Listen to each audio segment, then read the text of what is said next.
The text message from my sister Victoria arrived on a Wednesday afternoon, 3 days before Easter. Hey Emma. About Sunday's brunch at Mom and Dad's. Maybe skip this year? Derek just made VP at Silvercrest Capital. The partners will be there. Your situation would be awkward. You understand. I stared at my phone screen in my corner office on the 47th floor of the Pinnacle Tower. Through the glass walls, I could see my team of 83 employees working across the fintech startup I'd founded 6 years ago. The company that had just closed a $180 million Series C funding round. The company that Forbes had called the most disruptive force in institutional investment technology. My situation. I typed back, okay. Victoria didn't know what I did. None of them did.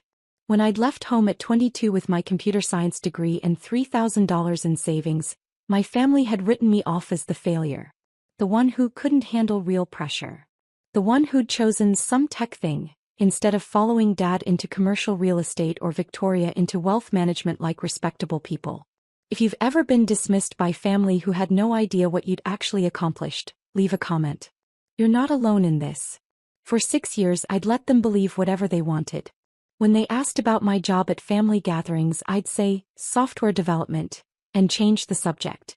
When Victoria bragged about her analyst position at Morgan Stanley, I'd congratulate her. When Dad talked about his commercial properties, I'd nod politely. I wasn't hiding exactly. I was building. And I'd learned early that family who'd never believed in you wouldn't suddenly start just because you proved them wrong.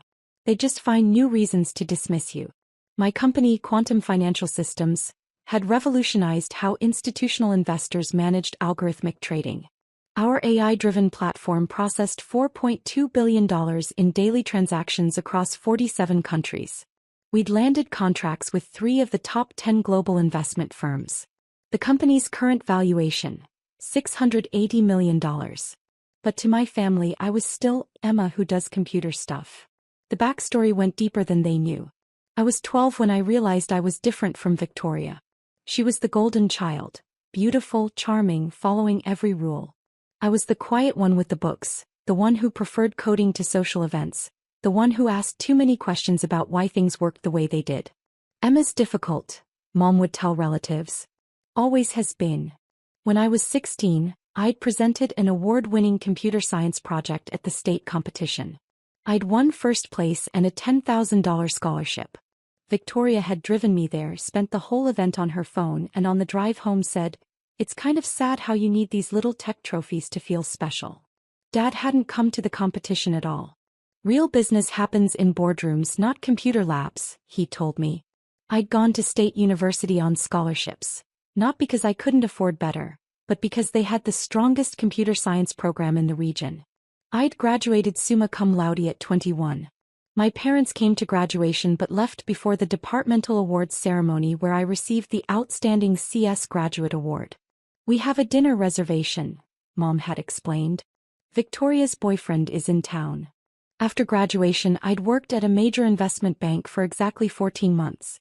Long enough to understand how their trading systems worked. Long enough to realize I could build something better. Long enough to see the massive inefficiencies in how institutional money moved. I'd quit on a Tuesday, told my parents on Wednesday, and listened to Dad's 40-minute speech about throwing away stability and disappointing everyone. "You're making a huge mistake," Victoria had said. "But that's typical Emma. Always thinking you know better than everyone else." I'd started Quantum Financial Systems in my 600-square-foot apartment with 2 co-founders from my university days, Marcus and Priya. Both had believed in the vision when I'd pitched it over coffee. Both had families who'd supported their risk-taking. The first year was brutal. 16-hour days. Ramen for dinner. Max credit cards. We'd lived on the edge of financial collapse for 11 months. Then we'd landed our first client, a mid-size investment firm willing to trial our platform. Within 3 months, their algorithmic trading efficiency had improved 34%. Within 6 months, they'd signed a $2.3 million annual contract. That was 5 years ago. Since then we'd grown exponentially. Series of funding, $23 million. Series B, $67 million. Series C, which had closed 2 months ago, $180 million. Total money raised, $270 million. Current valuation, $680 million. My ownership stake, 42%, worth approximately $285 million on paper. I was 28 years old. Forbes had featured me 4 months ago with the headline, "The 28-year-old who's revolutionizing institutional finance." The article included photos of me in my office, quotes about disrupting traditional finance, details about our technology. I'd sent the magazine to exactly 3 people: Marcus, Priya, and my mentor from university. Not my family. What would be the point? Victoria's text messages continued through Thursday and Friday. Thanks for understanding about Sunday. Derek's really sensitive about appearances. Mom's making her famous lamb. You're not missing much lol.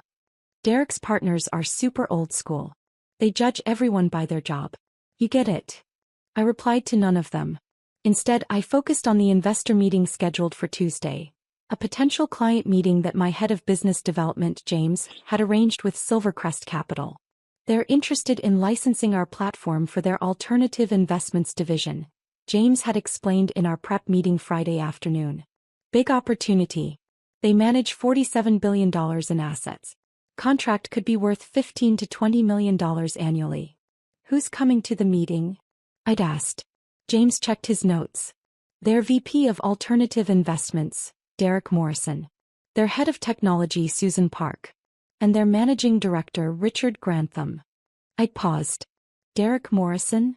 Yeah, do you know him? No, I'd lied. Just making sure I have the name right. Derek Morrison. Victoria's fiancé. The man she'd been dating for 8 months. The man she'd been texting me about all week. The man whose sensitivity about appearances meant I wasn't welcome at Easter brunch. I'd said nothing to James. Nothing to Marcus or Priya. I'd simply prepared for the meeting like any other. Reviewed Silvercrest's portfolio. Analyzed their current technology stack. Prepared presentation materials showing exactly how our AI-driven platform could optimize their alternative investment strategies. I wasn't hiding anymore. I was watching. Monday was Easter. I spent it in my apartment working on Q2 projections and reviewing our expansion plans for the European market. My phone stayed silent except for one text from Mom at 4 p.m. Easter brunch was lovely. Derek is so impressive. Victoria's so lucky. Hope you had a nice day. I replied, glad you enjoyed it. Around 7 p.m. Victoria posted 14 photos to Instagram. The whole family at Mom and Dad's house. Victoria with Derek, her arm around his waist, both of them smiling. Derek with Dad, both holding whiskey glasses. Everyone around the table, the famous lamb in the center. The caption, perfect Easter with my perfect people. So blessed. 2 hearts #family #Easter #soblist. I liked the post. I didn't comment. Tuesday morning I arrived at the office at 7:30 a.m. The Silvercrest meeting was scheduled for 10 a.m. in our main conference room. The one with floor-to-ceiling windows overlooking the city. The one with our technology demos set up on 3 large screens. At 9:45 I was in my corner office reviewing final notes when James knocked. They're early, he said. Just arrived. Security's bringing them up. Perfect, I said, standing and smoothing my Tom Ford suit, the navy one I'd bought last month for investor meetings. Let's make them comfortable. I walked with James to the reception area. Through the glass doors I could see 3 people signing in with security. An older man in his 60s, an Asian woman in her 40s, and Derek Morrison. He looked exactly like his Instagram photos. Tall, athletic build, expensive suit, confident posture. The man who worked in finance. The man who was too good to have his fiancée's sister at Easter brunch. The man whose partners were super old school about judging people by their jobs. Security cleared them through. Richard Grantham stepped forward first, extending his hand to James. Richard Grantham, managing director at Silvercrest. Thanks for having us. James shook his hand. James Chin, head of business development. Welcome to Quantum Financial Systems. This is our founder and CEO. Derek's eyes found me at exactly that moment. I watched the recognition hit him. Watched his confident expression fracture into confusion. Watched him look from me to the reception desk behind me, where our company name was displayed in 6-foot steel letters. Watched him look back at me. Emma Chin, I said, extending my hand to Richard Grantham. Founder and CEO. Welcome. Grantham shook my hand warmly. Miss Chin, Richard. Please call me Richard. I've been following your company's growth. Impressive work. Thank you. We're excited about this meeting. I turned to Susan Park, shook her hand. Miss Park. Susan, please. Looking forward to seeing the platform. Then I turned to Derek. Extended my hand. Smiled politely. Mr. Morrison. He shook my hand mechanically. His palm was sweating. Emma. I didn't realize that I work here. I kept my voice professionally pleasant. Yes. I founded Quantum about 6 years ago. Shall we head to the conference room? I think you'll be interested in what we've built. I turned and walked toward the conference room. Behind me, I heard Richard say to Derek, "You've met Emma before?"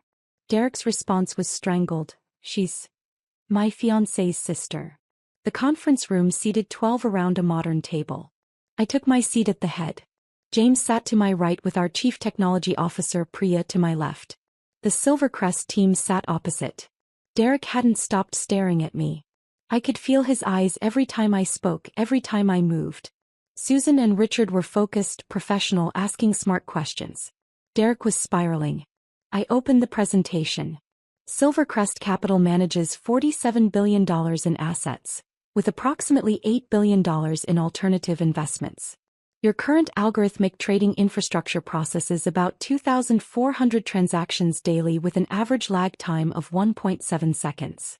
Our AI-driven platform can reduce that lag to 0.3 seconds while processing up to 12,000 transactions daily, which would increase your operational efficiency by 340% and reduce your technology overhead costs by approximately $4.2 million annually. I clicked to the next slide.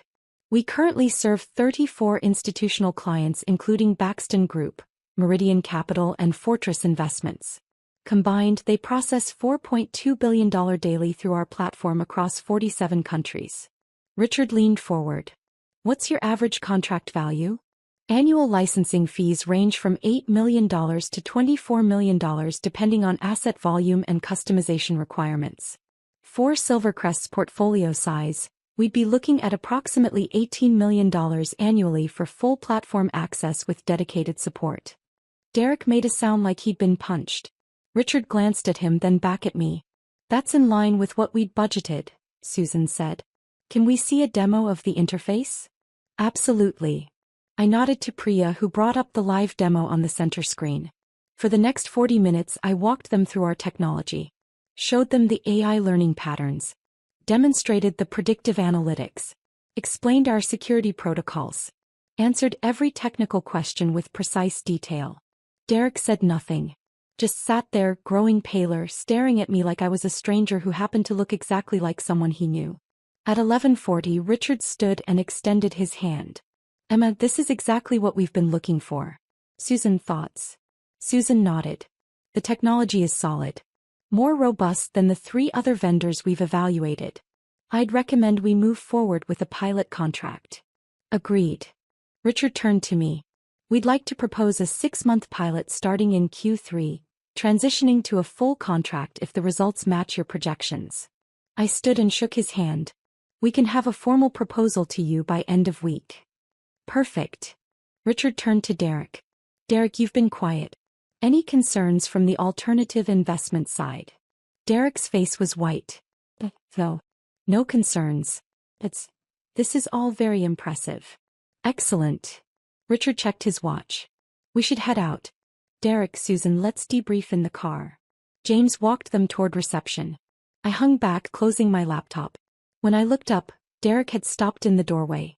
Richard and Susan were already at the elevators. Derek turned back. Emma, he said quietly. Does Victoria know? I met his eyes. Does Victoria know what? That you're this. He gestured around the office. That you're a CEO. That your company is worth. What did Forbes say? $680 million. Oh. I smiled. You read the Forbes article. It's on your wall. He pointed to the framed magazine cover visible through my office glass walls. The cover where I stood in front of the New York Stock Exchange with the headline, The FinTech Disruptor, How Emma Chin Built a $680 Million Empire by Age 28. Yes, it is. Does she know? He repeated. Victoria knows I work in software development. She's never asked for details. Neither has anyone in my family. Why would I volunteer information that doesn't interest them? She said you. He stopped. Started again. At Easter she said you work some entry-level IT job. That you've never been ambitious. That you're the family disappointment. Did she? It wasn't a question. Emma, He ran his hand through his hair. She uninvited you to Easter brunch. She said your job would embarrass me in front of my partners. Yes. She texted me on Wednesday. I picked up my laptop. Your partners are here now. Were you embarrassed? His face went red. No. No, obviously, Emma, this is huge. This is massive. You're running a company that could be Silvercrest's primary technology vendor. If Richard finds out that Victoria didn't even want you at a family brunch because my job would embarrass you? I finished. Derek, here's what's going to happen. Your team is going to submit a formal RFP by Friday. My team will respond with a comprehensive proposal by the following Wednesday. You'll spend 3 weeks doing due diligence on our technology, our financials, our client references. Then you'll offer us a pilot contract worth approximately $5.8 million for 6 months, transitioning to $18 million annually after successful completion. I walked past him toward my office. At the doorway I turned back. That's our professional relationship. As for Victoria and Easter brunch, that's between you and her. Though I'd suggest you ask yourself what kind of person judges their siblings' worth by their job title without ever asking what that job actually is. Emma. Enjoy your debrief, Derek. I look forward to receiving Silvercrest's RFP. I walked into my office and closed the door. Drop a comment if you've ever had someone judge you without knowing the full story. The reveal is always sweet. For 3 days nothing happened. Derek didn't call. Victoria didn't text. The silence was instructive. On Friday at 4:47 p.m., Silvercrest's formal RFP arrived via email to James. I reviewed it with Priya and our legal team. It was comprehensive, professional, exactly what we'd expected. Derek's name was on the distribution list but not the primary contact. I assigned the response to our business development team and moved on to other priorities. Tuesday morning my phone rang at 8:15 a.m. Victoria. I answered. Hi, Victoria. Emma. Her voice was tight. We need to talk. Okay. Derek told me about the meeting. Good. Silence. Then, why didn't you tell me? Tell you what? That your company, Emma, he said you're worth hundreds of millions of dollars. He said Forbes did a cover story on you. He said you've built some massive tech empire and you've been hiding it from everyone. I haven't been hiding anything. I've been working. There's a difference. You let us think you were nobody. I pulled the phone away from my ear for a moment. Took a breath. Put it back. Victoria, for 6 years, every time we've had a family gathering, I've told anyone who asked that I work in software development and technology. That's accurate. No one ever asked follow-up questions. No one ever said, tell me about your company, or, how's your business going? No one was interested. You should have told us anyway. Why? The question seemed to stall her. Because we're your family. The family that didn't want me at Easter brunch because my job would embarrass your fiancé? Silence. Victoria, you texted me on Wednesday and told me to skip Easter because my situation would be awkward for Derek. On Tuesday, Derek and his managing director sat in my conference room and signed an RFP that could bring $18 million annually to my company. So which version of my situation is actually awkward? That's not fair. What's not fair is deciding my worth based on assumptions without ever asking me a single question about my life. What's not fair is judging me as a failure for 6 years while I built a company from nothing. What's not fair is uninviting me from family events because you decided I wasn't successful enough to meet your standards. I didn't mean. Victoria, I need to go. I have a meeting. Emma, wait. Mom and Dad don't know yet. I haven't told them. But Derek said his partners are talking about this and you're worried about how it looks that you treated your CO's sister like she was beneath you? Silence. Here's what I'm going to do, I said. Nothing. I'm not going to make any announcements. I'm not going to show up at the next family gathering and make some dramatic reveal. I'm just going to keep living my life, running my company, and being polite at family events if I'm invited to them. If people ask me what I do, I'll tell them the same thing I've always told them. I work in software development and technology. If they want to know more, they can ask more. But Derek is going to complete his due diligence on my company. His team is going to recommend moving forward with a pilot contract. And either he'll explain to you why judging people by their job titles is problematic or he won't. That's between you two. Emma. I have to go, Victoria. Goodbye. I hung up. The messages started within hours. Mom called at 10 a.m. I didn't answer. She left a voicemail. Emma, Victoria told me something absolutely shocking. Call me immediately. This is your mother. Dad called at noon. I didn't answer. His voicemail. Emma-chan, call me back. We need to discuss this situation. Victoria texted at 2 p.m. Mom and Dad are freaking out. Why aren't you answering their calls? I replied, I'm working. Victoria, this is serious. Me, yes. Running a $680 million company is very serious. Requires focus. Victoria, don't be like this. I didn't respond. At 4 p.m., Marcus knocked on my office door. Your dad is in reception. I looked up from my laptop. Excuse me. Your dad says he needs to see you. Security doesn't want to turn him away without your approval. I sat back in my chair, considered, then nodded. Send him back. 2 minutes later, Dad walked into my office. He stopped 3 feet inside the door, staring at the space. The floor-to-ceiling windows, the modern furniture, the framed Forbes cover on the wall, the view of the city from 47 floors up. Emma, he said. Hi, Dad. Would you like to sit? He sat heavily in one of my visitor chairs. Victoria told me something impossible. Did she? She said you own a company. That you're worth. He stopped. It can't be true. I gestured around the office.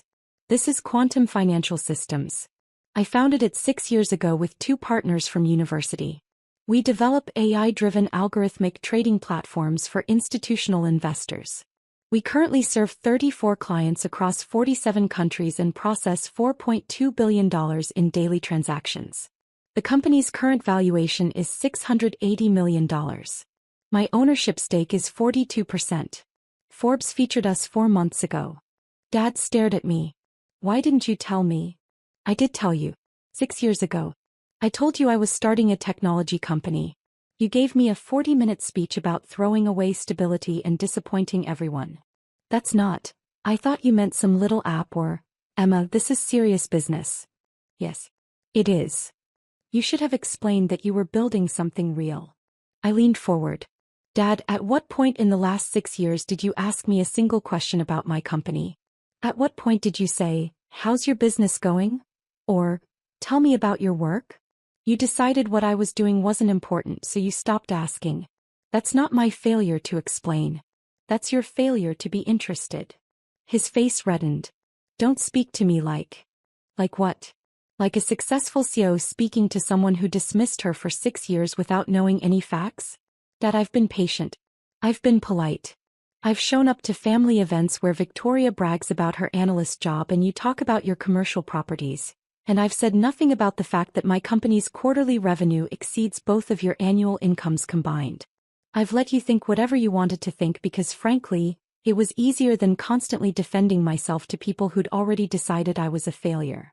We never said you were a failure. Last Thanksgiving you introduced me to Uncle Rob as Emma who does something with computers. When Victoria got promoted to senior analyst, you threw her a dinner party. When I closed my Series C funding round for $180 million, you didn't know it happened because you never asked how my business was going. Dad stood up.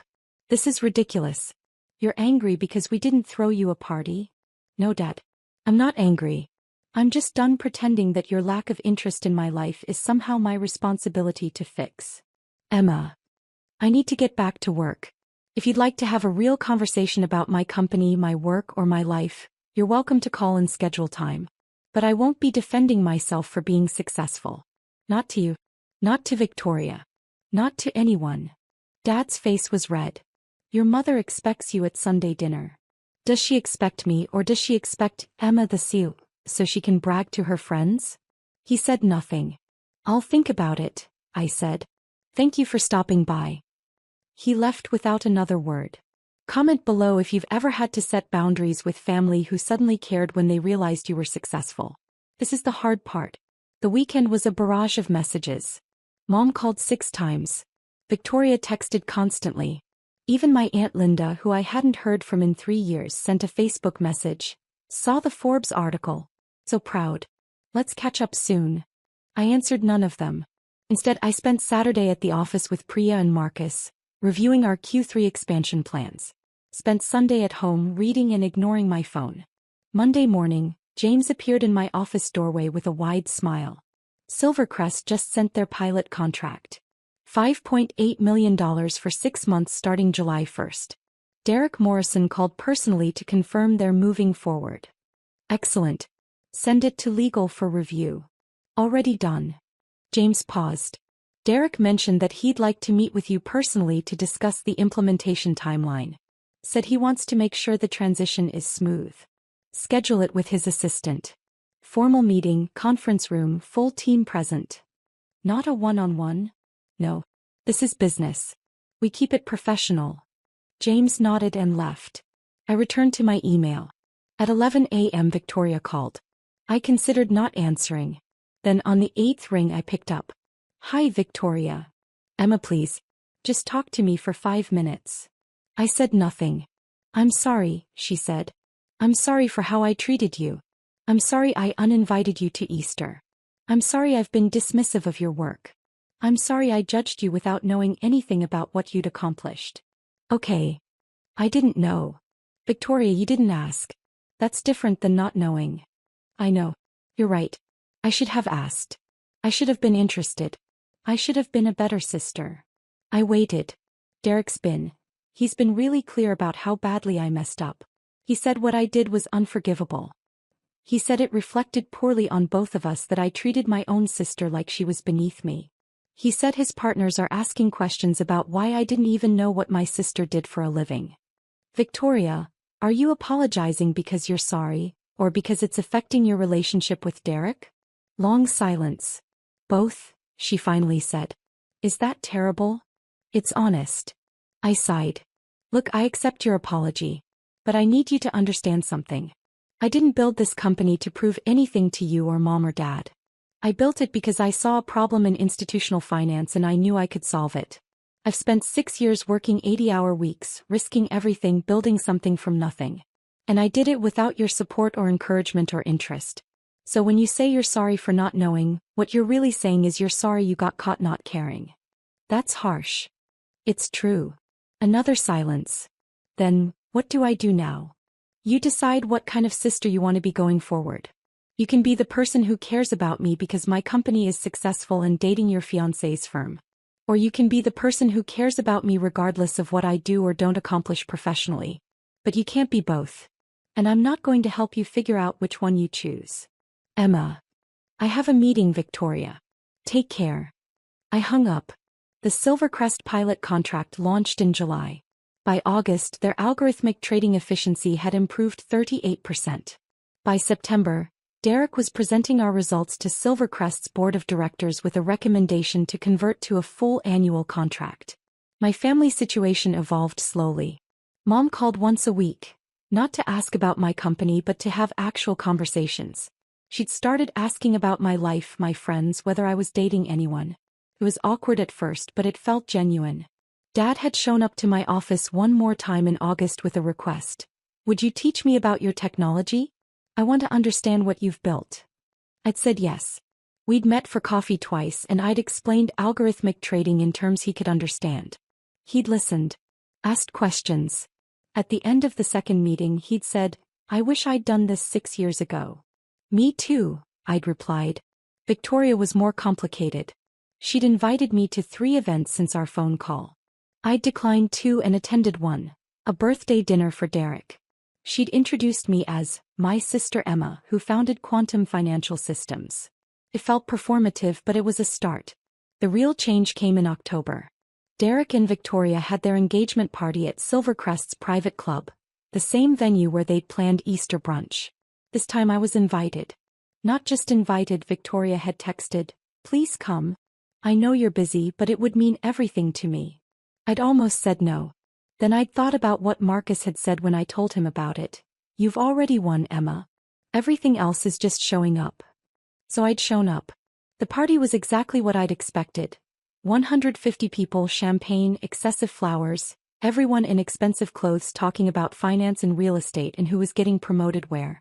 I'd arrived at 7 p.m. wearing a black Saint Laurent dress. Victoria had spotted me immediately and rushed over. You came, she'd said, and for the first time in years she'd hugged me like she meant it. Congratulations, I'd said. Both of you. Derek had joined us, extending his hand formally. Emma. Thank you for coming. And thank you for what your team has done with the pilot. The results have exceeded every projection. That's good to hear. Victoria had pulled me toward a group of her colleagues. Everyone, this is my sister Emma. She founded Quantum Financial Systems. I'd shaken hands, answered questions about our technology, kept everything professional and brief. After 20 minutes, I'd excused myself to get a drink. At the bar, Richard Grantham had appeared beside me. Emma, he'd said. I wanted to tell you personally. The board approved the full contract this morning. $18 million annually, 3-year term, option to expand. Derek's presenting the final paperwork to your team on Wednesday. That's excellent news, Richard. Thank you. Thank you. You've built something remarkable. He'd raised his glass. To disruption. I'd clinked glasses with him. To solving real problems. I'd stayed at the party for exactly 2 hours. On my way out, Victoria had caught me at the door. Thank you for coming, she'd said. Really. It meant a lot. You're welcome. Emma, I'm trying. I know I have a long way to go, but I'm trying to be better. I'd looked at my sister, really looked at her. Seen the effort behind the words. Seen the person who'd spent 6 years being the favorite, learning what it felt like to realize she'd been wrong about something important. I know, I'd said. Keep trying. Final question for everyone watching. Have you ever been underestimated by people who should have known better? Drop a comment with your story. And if this resonated with you, consider subscribing. We post stories like this every week about people who were dismissed, who built something amazing anyway, and who got the last word. Thanks for watching. Today, Quantum Financial Systems employs 127 people and serves 52 institutional clients across 63 countries. Our annual revenue is $94 million. The company's valuation has reached $890 million. We're planning our Series D funding round for next year, which will likely take us past the $1 billion mark. My family knows what I do now. Most of them have tried, in their own ways, to rebuild relationships that were damaged by years of dismissal. Some are more genuine than others. Mom asks about my work and actually listens. Dad has attended 2 industry events where I was speaking. Victoria texts me about things other than her own life. It's not perfect. It's probably never going to be perfect. But it's different than it was. The Forbes cover still hangs in my office. Not because I need the validation, but because it reminds me that I built something real despite everyone who said I couldn't. That I succeeded not because my family believed in me, but because I believed in myself. Derek Morrison is now the Senior Vice President of Technology Integration at Silvercrest Capital. His primary responsibility is overseeing Silvercrest's partnership with Quantum Financial Systems. We have monthly strategy meetings. They're professional, productive, and never awkward. Last month, Victoria asked if I'd be her maid of honor at the wedding. I said yes. Not because she deserved it, but because I've stopped measuring my decisions by what people deserve and started measuring them by what I want my life to look like. I want my life to include forgiveness where forgiveness is earned, progress where progress is made, and boundaries where boundaries are necessary. 3 days ago, Victoria and I had coffee. She asked about the Series D funding round. Asked intelligent questions. Took notes. At the end, she'd said, "I'm proud of you, Emma. I should have said that 6 years ago, but I'm saying it now." Thank you, I'd replied. Then she'd asked, "Do you think you'll ever be able to trust me again? Like really trust me the way sisters should?" I'd considered the question honestly. I don't know. But I think we can try. That's where we are now. Trying. Building something new from broken pieces. It's not the family relationship I wanted when I was 12 or 16 or 22. But it's the one we have. And maybe, eventually, it will be enough. My company is hosting its annual gala next month. a fundraiser for computer science education in underserved communities. I'm giving out $10 $50,000 scholarships to students who want to study technology but whose families think they should choose real careers. Victoria asked if she could volunteer at the event. I said yes. Because success isn't just about building an $890 million company. It's about deciding who you want to be when you have the power to be anything.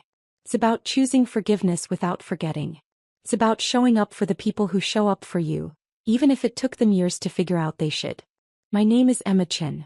I'm the founder and CEO of Quantum Financial Systems. I'm 28 years old and worth approximately $373 million on paper. But more importantly, I'm the person who didn't need her family's belief to succeed. I just needed my own.